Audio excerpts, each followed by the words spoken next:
नमस्कार दोस्तों, क्या भारत में चुनाव सिस्टम को मैच फिक्सिंग की तरह फिक्स किया जा रहा है? वोट चोरी हो रहे हैं क्या?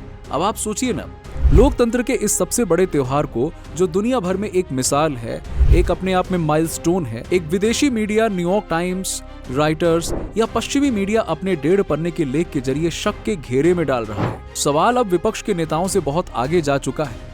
भारत के चुनावों को लेकर अब पूरी दुनिया में संदेह का माहौल बनाना किसी इंटरनेशनल गेम प्लान जैसे लगने लगा है। चलिए आज की इस वीडियो में इस खबर से जुड़े सारे झूठ, सारी गलतफहमियां और सारे षड्यंत्रों को विस्तार से समझने की कोशिश करते हैं। इस इंटरेस्टिंग वीडियो को पूरा एकदम एंड तक देखिएगा, मिस मत करिएगा। देखिए, अभी हाल ही में क्या हुआ कि पश्चिमी मीडिया और भारतीय विपक्ष लगातार नैरेटिव गढ़ रहे हैं। चुनाव आयोग सरकार के इशारे पर काम कर रहा है, वोटर लिस्ट में धांधली है, ईवीएम रिग्ड है और वोट चोरी का टूल किट हर रोज नए नए तरीके से लोगों के दिमाग में बोया जा रहा है। कांग्रेस नेता राहुल गांधी हर मंच से बार बार कहते हैं, लोकतंत्र खतरे में है, वोट चोरी हो रहा है, सरकार चोरी के वोट से बनी है। उनके मुताबिक सरकार, चुनाव आयोग, सीबीआई, ईडी, कोर्ट सब मिलकर लोकतंत्र की आत्मा मार रहे हैं। लेकिन क्या हकीकत में लोकतंत्र इतना कमजोर है?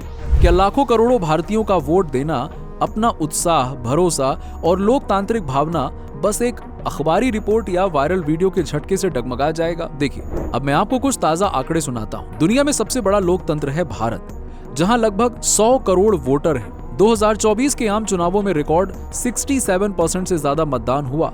और जिस देश में दुनिया की इतनी बड़ी आबादी लाइन लगाकर वोट देती है, वहां बार बार ये कैसे नैरेटिव सेट हो जाता है कि चुनाव आयोग फिक्सिंग कर रहा है, देश के वोट बेईमानी में पड़े हैं और लोकतंत्र महज दिखावा है, वगैरह वगैरह। ये नैरेटिव कैसे सेट हो जाते हैं? राजनीति में हार जीत अपनी जगह है, लेकिन अगर बार बार जनता के फैसले पर सवाल खड़ा किया जाए तो धीरे धीरे वही भरोसा टूटने लगता है, जो असल में लोकतंत्र की सबसे बड़ी ताकत है। आपने पिछले साल बांग्लादेश का हाल देखा होगा। छात्र आंदोलन के नाम पर हिंसा भड़काई गई, प्रधानमंत्री शेख हसीना को देश छोड़ना पड़ा, सरकार को गिराया गया। पाकिस्तान में अविश्वास प्रस्ताव लाकर सरकार बदल दी गई।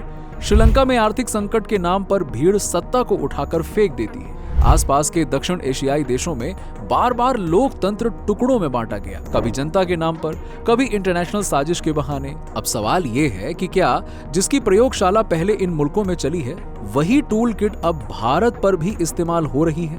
यहाँ राहुल गांधी और विपक्ष की रणनीति कुछ यूं ही है कि अगर देश की जनता को सेना, कोर्ट, सरकार और चुनाव आयोग किसी पर भरोसा ना रहे तो देश का मनोबल सबसे पहले टूटता है। वोट चोर, गद्दी छोड़, ये जो नारा है ना, ऐसे नारे संसद में प्रदर्शन करके, वायरल टी-शर्ट्स पर, सब जगह ये कहा जा रहा है।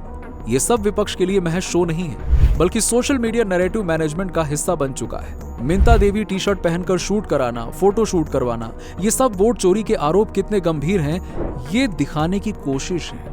लेकिन असली मिंता देवी पूछती हैं, प्रियंका गांधी कौन होती है मेरे नाम की टी-शर्ट पहनने वाली? जरा कोई मेरी इजाजत भी ले लेता। अब कमाल देखिए, जो आम महिला बोली तक नहीं, उसकी फोटो ऑपोजिशन के नेताओं का आइकन बन गई, लेकिन खुद को खबर तक नहीं। यही तो है आयरनी। वोटर लिस्ट की कथित गड़बड़ी का सबसे ताजा किस्सा बिहार का है, जहां विपक्ष का कहना है कि लाखों की फर्जी वोटर लिस्ट बनाई गई, मुस्लिम वोटर हटाए गए, लोकतंत्र का गला घोंटा गया। लेकिन चुनाव आयोग ने पोल खोल दी, कुल 65 लाख नाम हटे, जिनमें से 22 लाख लोग थे जो मर चुके थे और 36 लाख अपने घर से दूसरी जगह शिफ्ट हो गए थे और बाकी के डुप्लीकेट या फर्जी थे। आयोग का कहना है कि साफ प्रक्रिया के बाद ही नाम हटे हैं, धर्म या जाति के आधार पर नहीं। फिर भी विपक्ष के लिए सबूत है कि लोकतंत्र की हत्या हो रही है। सवाल है कि क्या सचमुच विपक्ष के पास में कोई ठोस सबूत है? राहुल गांधी हर जगह सबूत करते रहते हैं, लेकिन कोर्ट में कभी एफिडेविट यानी कि शपथ पत्र के साथ वो दाखिल नहीं होते। चुनाव आयोग ने बार बार बुलाया, अपने 30 सांसद भेजिए, दमदार चुनौती दीजिए, हम बैठते हैं, आंकड़े समझाते हैं। लेकिन यहाँ तो उल्टा ही रंग है। विपक्ष कहता है 30 नहीं 300 सांसद भेजेंगे, जैसे मुद्दा चर्चा या समाधान नहीं, बल्कि ड्रामा और वायरल वीडियो बनाना है इनको। लोकतंत्र विरोधी नैरेटिव के इस बवंडर में पश्चिमी मीडिया का रोल भी मखौल से कम नहीं है। न्यूयॉर्क टाइम्स में बिहार के SIR यानी कि स्पेशल इंटेंसिव रिवीजन का लेख छपता है। फ्रंट पेज पर हेडलाइन है, India deletes 60 lakh names from voter list. Writers ने मोदी को अब तक के सबसे मुश्किल दौर में बताया। ये गौर करने वाली बात है कि इन विदेशी अखबारों को भारत के किसी राज्य में हो रही किसी प्रतिक्रिया को मोटे तौर पर अपने पहले पन्ने पर जगह देने का ख्याल क्यों आया। ये संशय पैदा करता है कि दाल में कुछ तो काला है। हाँ, इन दोनों समाचारों में विपक्ष के आरोपों को विस्तार से दिखाया गया, लेकिन चुनाव आयोग, सुप्रीम कोर्ट या सरकार के पक्ष को जानबूझकर छिपाया गया।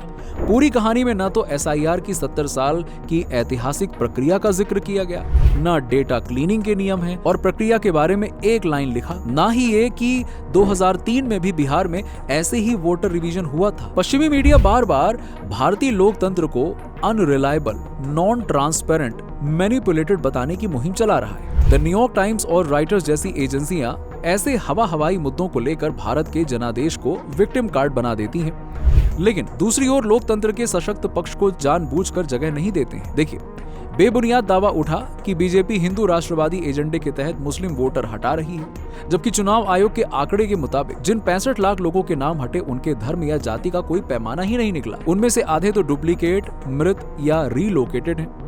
जनता जिसे चुनती है सिर्फ वही सत्ता में आता है और भारत की जनता की आंखों का फर्क कोई भी इंटरनेशनल मीडिया, सोशल नैरेटिव या टी शर्ट कैंपेन नहीं पहचान सकता। याद कीजिए 2014 में जब कांग्रेस की सरकार थी, वोटिंग हुई तो कांग्रेस हार गई। आयोग, ईवीएम या प्रक्रिया सब वही थी। 2019 में बीजेपी को जबरदस्त जीत मिली, 2024 में बहुमत से कम मिला। ये सारे नतीजे हर चुनाव में जनता के बदलते मूड के सबसे बड़े सबूत हैं। ऐसे में चुनाव आयोग या चुनाव प्रक्रिया या सत्ता पक्ष पर प्रश्न उठाने का कोई ठोस कारण बनता ही नहीं है। सोशल मीडिया का दौर है तो नैरेटिव क्रिएट करना आसान हो गया है। कोई एक नेता संसद में गिर जाए या झूठ बोले कि पुलिस ने कुछ कर दिया, बस इधर क्लिपिंग एडिट हुई नहीं कि उधर वायरल।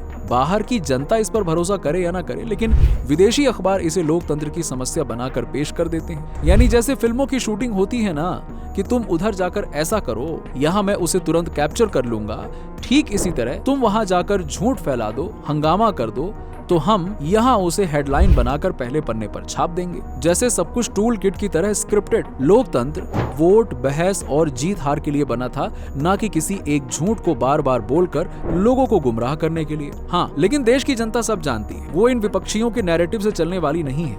उन्हें सच झूठ का पूरा पता है। वो अपनी राय तब बताते हैं जब उन्हें मौका मिलता है। बिहार में एसआईआर के मुद्दे पर सुप्रीम कोर्ट तक ने कहा है कि अगर आपको सचमुच लगे एसआईआर की प्रक्रिया गलत है तो सबूत दीजिए, हम इसको पलट देंगे। लेकिन विपक्ष कोर्ट में भी शपथ पत्र लेकर नहीं पहुंचता है, वहां सिर्फ सदन में शोर शराबा करता है।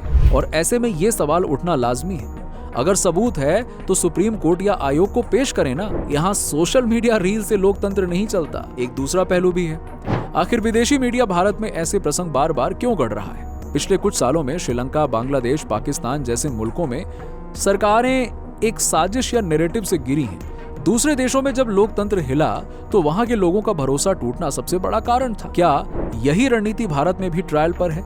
क्या अमेरिकी डीप स्टेट, जॉर्ज सोरोस और उसकी मंडली तो कहीं इन चीजों के पीछे से हवा तो नहीं दे रही है? ये पुख्ता तो नहीं, मगर भाई शक तो है। यहाँ एक और बात ये है कि भारत की चुनाव प्रक्रिया का मजाक बनाने वाले भूल जाते हैं कि दुनिया के 100 करोड़ लोग हर 5 साल में एक बार अपनी किस्मत खुद चुनते हैं, सेल्फी से नहीं, अपनी उंगली पर स्याही लगवाकर। गलती मान लीजिए किसी वोटर की उम्र गलत लिख गई, वो भी सुधार के बाद खबर नहीं रही, लेकिन विपक्ष को इससे मुद्दा चाहिए ताकि सोशल मीडिया पर राय बनाई जा सके। अब सोचिए, जब मिंता देवी खुद कहती हैं, मुझे ये तीर कमान वाला खेल नहीं समझ में आता, मेरा नाम इतना क्यों घसीटा, तब क्या विपक्ष को नहीं लगता ये लोकतंत्र के मजाक से ज्यादा कुछ नहीं है? सवाल उठता है, अगर सिस्टम में गड़बड़ी है तो विपक्ष कोर्ट या आयोग में सबूत क्यों नहीं देता? बार बार बस आरोप पत्र, बिना एफिडेविट के, बिना तथ्य के, बस कैमरा और भीड़। देश की जनता हर चुनाव में सरकारें बदलती हैं तो अमेरिकी चुनाव की भी फोटो लगा ले। लोकतंत्र झूठ या थियरी से नहीं, जमीनी फैसले से चलता है। जैसे कि सुप्रीम कोर्ट ने भी कहा, अगर एसआईआर में गड़बड़ी है तो हमें सबूत दो ना, हम कल ही ऑर्डर दे देंगे। लेकिन विपक्ष का असली इरादा जब समाधान नहीं सिर्फ सियासी ड्रामा हो तो जनता को भी सोचना पड़ता है सोचना। देखिए, लोकतंत्र की शान जनता है, विश्वास है, और विश्वास की बुनियाद सिर्फ वोट से बनती है, ना कि वायरल हो रहे नैरेटिव या टी शर्ट से। निष्कर्ष यही है कि भारत का लोकतंत्र कोई टूल किट से नहीं हिलने वाला।